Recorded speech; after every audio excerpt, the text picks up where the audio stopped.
नवबद्धों को भला मैं क्या संदेश दूं? संदेश के बजाय मैं उन्हें एक ग्रीक घटना सुनाता हूँ। डिमेटर नाम की औरत का बच्चा कहीं खो गया था। भटकते हुए वह ओस के राज्य में पहुंची। उसने दाई का भेष बदला, इसलिए उसे कोई पहचान नहीं सका। वहां की रानी मेटोरेना ने अपने डेमाफुन नाम के बच्चे को उसे संभालने के लिए चुना। रोज रात को सबके सोने के बाद डिमेटर सब दरवाजे बंद करके धीरे से उस बच्चे को पालने से निकालती और उसके कपड़े उतारकर उसे जलते हुए अंगारों पर रखती।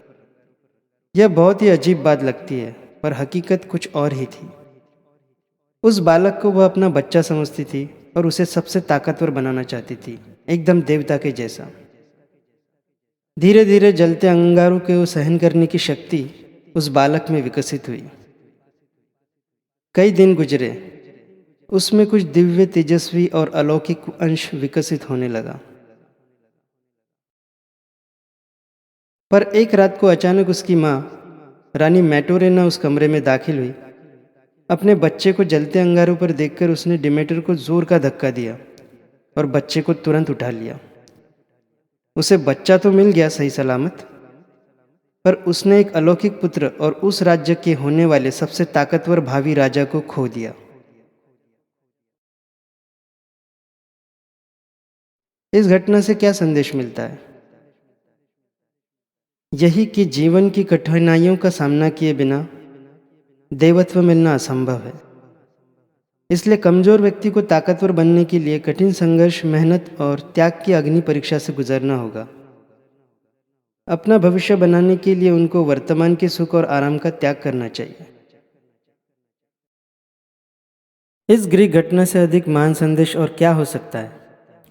मेरे हिसाब से नवबद्धों के लिए यह सर्वोत्कृष्ट संदेश है। उनकी लड़ाई और दुर्गति से मैं अवगत हूँ। स्वतंत्रता हासिल करने के लिए मुझसे भी ज़्यादा छल कपट उन्होंने सहन किया है और आज भी कर रहे हैं। इसके बावजूद मैं उन्हें यही संदेश दूंगा कि लड़ाई और लड़ाई करो, त्याग और त्याग करो। त्याग और कष्ट की परवाह न करते हुए यदि सतत लड़ाई जारी रखोगे तो ही आपको मुक्ति मिलेगी। जागृत होकर प्रतिकार करने की आपकी सामुदायिक इच्छा शक्ति बढ़नी चाहिए।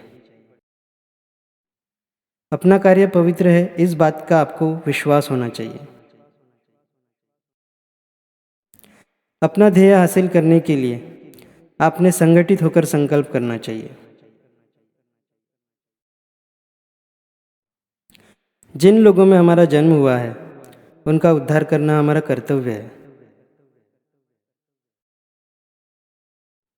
मानवता का हक पूरी तरह मिलने तक मृत्यु, दुर्गति, दुख, संकट और मान अपमान की परवाह न करते हुए जो झगड़ते रहेंगे वो धन्य है।